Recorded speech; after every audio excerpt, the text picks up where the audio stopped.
नमस्कार, NCERT zone KLD में आपका स्वागत है। आप देख रहे हैं एनसीईआरटी जोन केएलडी। जैसा कि कक्षा 10 के गणित विषयों का हम अध्ययन कर रहे हैं, जिसमें से पहले चैप्टर यानी कि वास्तविक संख्याओं के बारे में हमने संपूर्ण अध्ययन कर लिया। चाहे वो एमसीक्यू क्वेश्चन हो, चाहे पूरा आपका प्रश्नावली हो, या फिर जो प्रीवियस ईयर में पूछे गए क्वेश्चन हो, उसको हमने एकदम डिटेल में पढ़ चुके हैं। आज हम दूसरा चैप्टर का अध्ययन करने वाले हैं, जिसका नाम है बहुपद यानी कि पोलोनोमियल्स। पोलोनोमियल्स जो बहुपद शब्द है तो कहाँ से आया था आपको पता होना चाहिए। ये जो बहुपद है यूनानी भाषा से मिलकर बना था। यूनानी शब्द पोलो से बना है। किससे बना है? पोली से। किससे बना है?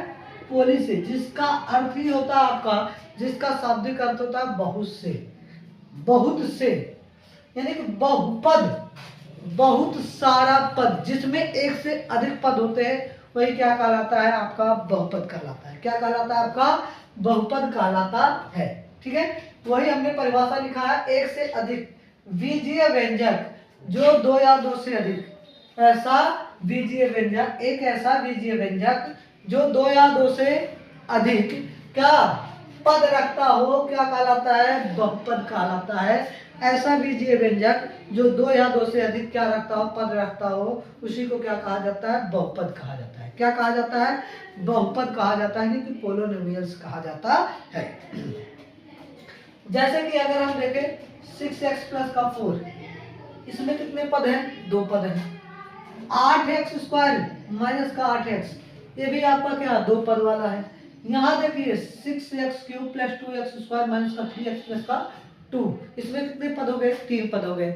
तो बहुपद क्या होता है? ऐसा बीजीय व्यंजक जिसमें दो या दो से क्या हो? अधिक पद का निर्माण हो, यानी कि दो या दो से अधिक पद हो, उसी को क्या कहा जाता है? बहुपद। इसका शाब्दिक अर्थ ही होता है बहु मतलब ज्यादा, एक से अधिक, पद मतलब चरण या पद जिसे हम कहते हैं, संख्या कह लो। ठीक है, जिसमें एक से अधिक क्या हो? बहुत सारे हो। और इसका जो शाब्दिक अर्थ है कहाँ से निर्माण हुआ था? तो यूनान से हुआ था। यानी कि ये पोलो शब्द, पोलोनोमियल शब्द जो है यूनानी भाषा से लिया गया है। कहाँ से लिया गया है? यूनानी भाषा से लिया गया है। ठीक है, अब बात आती है बहुपद के कितनी वर्गों में बांटा गया है। तो बहुपद को दो वर्गों में हमने विभाजित किया, एक पद के आधार पर, एक घात के आधार पर। किसके आधार पर? एक पद के आधार पर और एक घात के आधार पर क्या किया गया है? बहुपद को हमने बांटा है। पद के आधार पर जैसे अगर हम कहें कि इसमें कितने पद हैं, कितने पद हैं, जैसे हम कहें 6x स्क्वायर, इसमें कितने पद हैं? एक पद है। कितने पद हैं? एक पद है। तो इसे हम क्या कहेंगे? एक पदीय बहुपद कहेंगे। क्या कहेंगे? एक पदीय बहुपद। क्या कहेंगे इसको? एक पदीय बहुपद। क्या एक पदीय बहुपद का क्या हो जाएगा? ऐसा बहुपद जिसमें केवल और केवल एक ही पद हो, जिसमें केवल और केवल एक ही पद हो, क्या कहलाता है? आपका एक पदीय बहुपद कहलाता है। क्या कहलाता है? एक पदीय बहुपद। जैसे 6x स्क्वायर हो गया, आपको अगर हम कहें कि 4x लिख लो, ये सब क्या है? आपका एक पदीय बहुपद है। क्या है? एक पदीय बहुपद है। आपको कह दे x लिख लो, क्या लिख लो? x लिख लो, तो ये सब क्या है? आपका एक पदीय बहुपद में गिनती होगा, क्योंकि इसमें एक ही पद है। अगर हम बात करें, जैसे लिख दे 6x स्क्वायर प्लस का 4, ये आपका कितने हो गए? अब इसमें पदों की संख्या कितनी हो गई? दो हो गई। 6x स्क्वायर प्लस का 4, दो पद हो गए, एक दो, एक दो। इसको लिखो 2x प्लस का 5, 6x माइनस का 1, ये क्या है? द्विपदीय बहुपद है। कितने पदीय है? द्विपदीय बहुपद। कितने पदीय है आपके? द्विपदीय बहुपद है। अगर बात करें कि बेटा अब बताओ 6x स्क्वायर प्लस का 4x प्लस का 5, कितने बहुपद हो गए? इसमें कितने घात आपके हो गए? कितने पद निकल कर आए? तो तीन पद निकल कर आए। कितने पद निकल कर आ रहे हैं?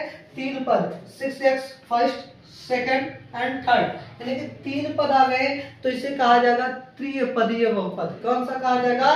त्रिपदीय बहुपद। या कर 7x³ प्लस का 4x² प्लस का 5, ये आपका निकल कर आया त्रिपदीय बहुपद। क्या हो जाएगा? त्रिपदीय बहुपद। देखो हमने बहुपद को किस आधार पर बांटा? पद के आधार पर, यानी कि कितने अंक, कितने चीजों में ये बटा है, इसके पद कितने हैं, उसी को हम कहेंगे पद के आधार पर बहुपद। जैसे यहाँ x है, सिर्फ अकेला है ना, सिंगल मर रहा है ना, तो ये क्या हो जाएगा? एक पदीय बहुपद। ठीक है। 6x² अकेला है, रेड हुआ है, इसकी शादी वगैरह नहीं हुआ किसी के साथ, तो एक पदीय बहुपद। ठीक है। यहाँ देखिए दो पदीय, 6x² प्लस का 4, अब ये डबल हो गया। क्या हो गया? डबल हो गया, यानी कि इसकी शादी हो गई। क्या हो गई? इसकी शादी हो गई। ठीक है। तो इसमें कितने पद हो गए? 2 पदीय बहुपद। अब शादी भी हो गई, एक बच्चा भी खेलने लगा, तो त्रिपदीय बहुपद। कितने पदीय बहुपद? त्रिपदीय। यानी कि अब कितने लोग हो गए उस फैमिली में? 3 पद हो गए नहीं, बच्चा आपका और आपकी बीवी, तो 3 पदीय हो गए। तो कितने हो गए? 3 पदीय बहुपद। ऐसे आपका चतुर्पदी, पंचपदी। ठीक है। अब बात आती है उसके आगे के छोड़िए, एक आपका होता है शून्य बहुपद। कौन सा बहुपद? शून्य बहुपद। तो इसमें पदों की संख्या क्या होती है? शून्य होती है, जिसमें सभी पदों का गुणांक क्या हो जाए? शून्य हो जाए। जैसे अगर हम कहें 0x², तो x² का गुणांक क्या है आपका? शून्य है। ऐसा बहुपद जिसके सभी पदों का गुणांक क्या हो? शून्य हो, तो क्या कहलाते हैं? शून्य बहुपद कहलाते हैं। क्या कहलाते हैं? शून्य बहुपद। जैसे 0x³ प्लस 0x² प्लस का 0x, ये सब क्या है आपके? शून्य पदीय बहुपद है। क्या है? शून्य पदीय बहुपद। ठीक है। आगे बात करें, अचर बहुपद एक आता है आपका। क्या होता है? अचर बहुपद। ठीक है। कैसा बहुपद? अचर बहुपद। अब अचर बहुपद का परिभाषा क्या होता है? वे बहुपद जिसमें केवल एक ही पद हो, जिसमें केवल एक ही पद हो, तथा वह पद भी वास्तविक संख्याओं का अचर पद हो, उसी को वास्तविक संख्या हो, वो क्या कहलाता है? आपका अचर बहुपद कहलाता है। जैसे 2√3, 5, ये सब क्या है? आपका अचर बहुपद है। कैसे बहुपद है?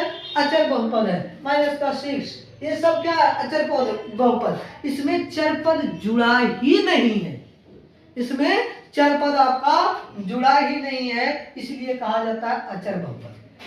ठीक है। अब घात के आधार पर देख लेते हैं। तो घात के आधार पर अगर हम देखें, जैसे हम अगर कहें ax प्लस का b, अगर घात के आधार पर देखें तो चर पर कितनी घात है? वो भी x। यहाँ चर के बारे में हम बात करें तो x की बात करेंगे।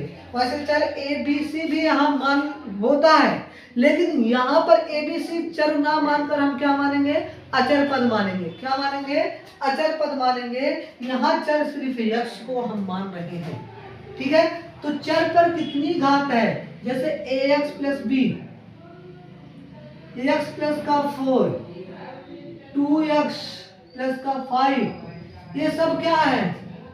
एक घात बहुपद। क्या है? एक घात बहुपद या रेखीय बहुपद कह सकते हो। क्या कह सकते हो? इसी को रेखीय बहुपद कहा जाता है। कैसा बहुपद कहा जाता है? रेखीय बहुपद कहा जाता है या रेखीय बहुपद। अब इसका मतलब क्या भाई? एक घात, यानी कि इसमें x पे कितनी घात है? मैक्सिमम। अब ध्यान रखो, अगर घात बताना है, किसी बहुपद का घात बताना है, तो x का अधिकतम घात लिया जाता है। क्या लिया जाता है? अधिकतम घात। अधिकतम घात ही उसका क्या कहलाता है? उस घात का घातांक कहलाता है। उस घात का क्या कहलाता है? उस बहुपद का घातांक कहलाता है। जैसे ax square plus bx plus c या 4x स्क्वायर माइनस का 4x प्लस का 1, ये आपका क्या है, घात यहाँ देखो 2 की घात है, यहाँ घात कितना है, 1 है, लेकिन इसे क्या कहा जाएगा, द्विघात बहुपद कहा जाएगा। क्या कहा जाएगा, द्विघात बहुपद कहा जाएगा। कारण क्या है, हम घात बहुपद का वो घात लेते हैं जो मैक्सिमम हो, x पे कितना ज्यादा घात लगा है वही उसका क्या कहलाएगा, घातांक कहलाएगा। यानी कि यहाँ x पे कितने की घात है, 2 की घात ज्यादा है, 1 की घात कम है, यानी कि सबसे ज्यादा घात कितनी की है, 2 की घात, तो इसे कहा जाएगा द्विघात बहुपद। क्या कहा जाएगा, द्विघात बहुपद। इसी प्रकार अगर हम कहें ax cube plus bx plus का cx और प्लस का d, cx एक स्क्वायर, ठीक है। अब देखो यहाँ 3 की घात, 2 की घात, 1 की घात, ठीक है। तो सबसे ज्यादा घात कौन सी है, 3 की घात। सबसे ज्यादा घात किसकी है, 3 की। x पे इस समीकरण में या इस बहुपद में, समीकरण नहीं बहुपद, इस बहुपद में x पे सबसे ज्यादा घात कितने की है, 3 की घात है, तो इसे कहा जाएगा त्रिघात बहुपद। जैसे x पे घात है 3 माइनस का 4x स्क्वायर प्लस का 5x प्लस का 10, ये आपका आ गया त्रिघात बहुपद। कौन सा, त्रिघात बहुपद, ठीक है। कौन सा बहुपद, त्रिघात बहुपद आपका आकर देख लीजिए एक बार, इत्मीनान से इसका क्या लीजिए, स्क्रीनशॉट लीजिए, तब हम बात करते हैं इसके बारे में। दो एक चीजें और पॉइंट नोट कर लीजिए। जैसे कि हमने क्या कहा, ये वाला चीजें, ये चीज और ये चीज और ये चीज, इन घाताओं की, इस त्रिघात बहुपद, द्विघात बहुपद, एक घात बहुपद का, इसे मौलिक समीकरण के आप मौलिक बहुपद कह सकते हो या फंडामेंटल इसे कह सकते हो, इसी रूप में होगा ये आपका त्रिघात का रूप, ठीक है। यहाँ ध्यान रखना है कि a का वैल्यू 0 नहीं हो सकता है, a का वैल्यू 0 नहीं हो सकता है, चाहे वो पहले पद में हो, दूसरे पद में हो, तीसरे पद में, a का वैल्यू 0 नहीं हो सकता। बाकी b का वैल्यू 0 हो सकता है, c का वैल्यू 0 हो सकता है, d का वैल्यू 0 हो सकता है, लेकिन a कभी 0 नहीं होगा, ठीक है। तो एक बार अब स्क्रीनशॉट ले लीजिए, फिर हम चलते हैं इसके अगले चैप्टर पे। चैप्टर में मुख्यतः में द्विघात बहुपद के बारे में अध्ययन करना है। किसके बारे में अध्ययन करना है, द्विघात बहुपदों के बारे में अध्ययन करना है। तो इसको हम देखते हैं द्विघात बहुपद क्या होता है। सबसे पहले बहुपद को हम लिखेंगे f ऑफ x बराबर ax square plus bx plus c। ये आपका है बहुपद, द्विघात बहुपद लिखना। द्विघात बहुपद सदैव किस रूप में रहेगा, इस रूप में रहेगा, यानी कि ax square plus bx plus c के रूप में रहेगा, ठीक है। अब बात आती है इस बहुपद का शून्यक क्या होगा। शून्यक, शून्यक क्या होता है, जो दिए गए बहुपद को क्या कर दे, 0 कर दे। ऐसा मान जो बहुपद को क्या कर दे, 0 कर दे, यानी कि इसका हल निकल कर आए, जैसे तो वो क्या कहलाते हैं, इसके शून्यक कहलाते हैं। क्या कहलाते हैं, शून्यक। अगर यहाँ पर मान लो 4x स्क्वायर प्लस का 5x माइनस का 10 ये दिया है, अगर कोई ऐसा, अभी रुकिए जरा था, आप ऐसा करिए x स्क्वायर प्लस का 4x प्लस का 4, इसका शून्यक क्या होगा अगर f ऑफ x बराबर ये दिया है तो। अब हम क्या करते हैं, अगर देखा जाए तो इसको शून्यक क्या होगा, तो शून्यक का मतलब अगर हम इसके जगह पर क्या रख दे, माइनस का 2 रख दे। कितना रख दे, माइनस का 2। किसके जगह पर, x के जगह पर।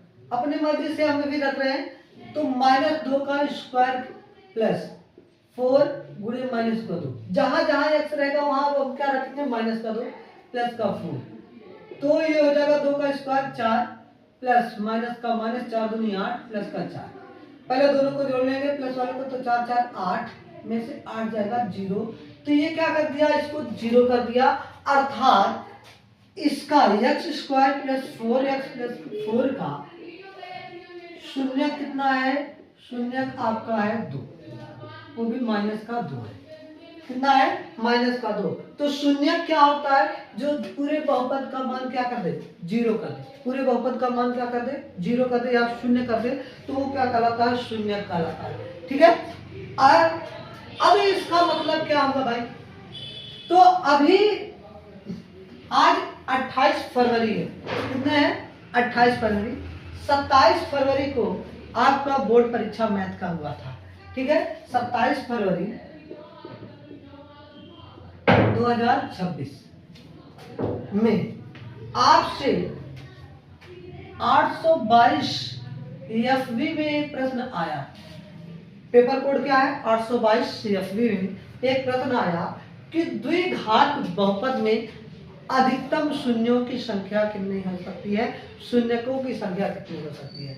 अब बाबू एक बात बताते हैं कि द्विघात बहुपद में, द्विघात बहुपद में अधिकतम शून्यों की संख्या 2 हो सकती है, शून्यकों की संख्या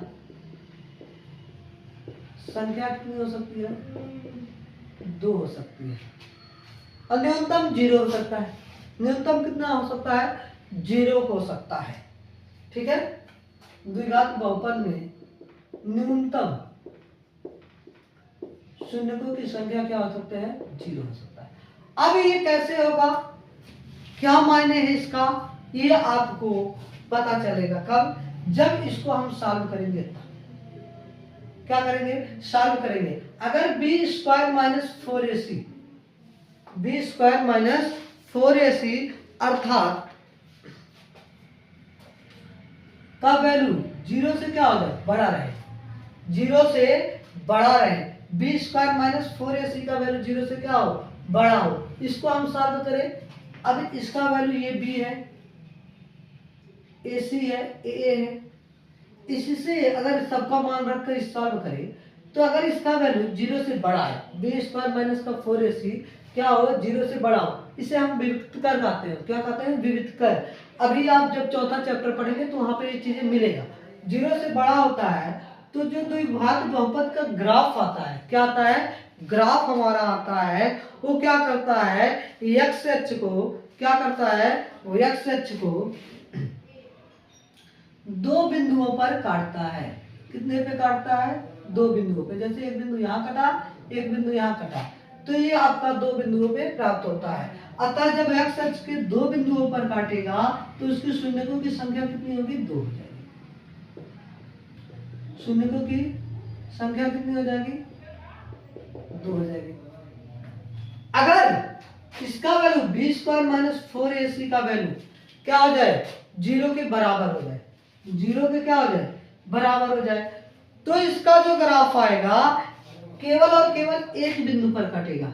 जैसे यहाँ पर ऐसे, यहाँ मान लो अभी क्या है, यहाँ आ जाए, तो एक बिंदु पर काट रहा है, तो यहाँ शून्यकों की संख्या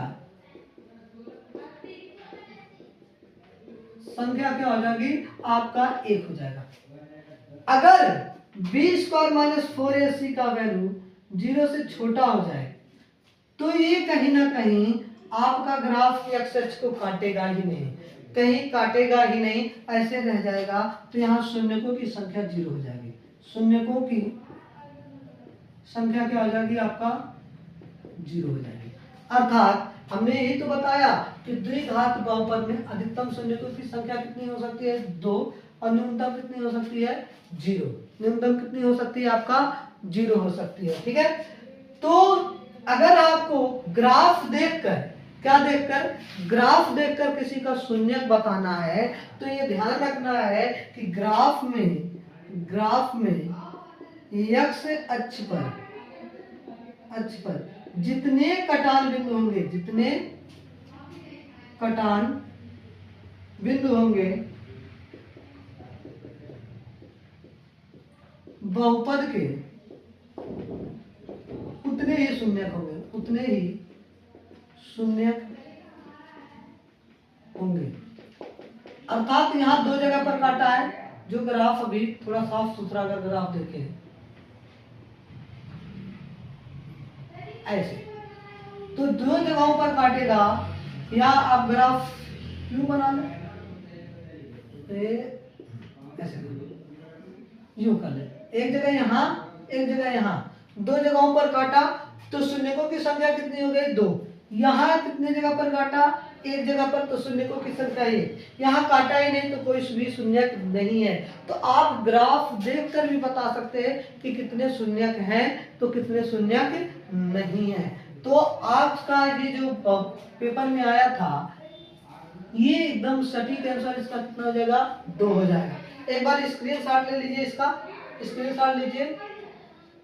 चलिए बाकी अन्य चीजें द्विघात बहुपद के बारे में, इसके शून्यक क्या होंगे, इसके शून्यकों के बीच में संबंध क्या है, तो इसके बारे में हम अगले वीडियो में अध्ययन करेंगे। तो एक बार कैसा लगा आपको वीडियो, लाइक करके जरूर बताएं, कमेंट करें, ताकि हमें लगे कि आप कुछ ना कुछ सीख रहे हो, और वीडियो को शेयर करना ना भूलें। धन्यवाद।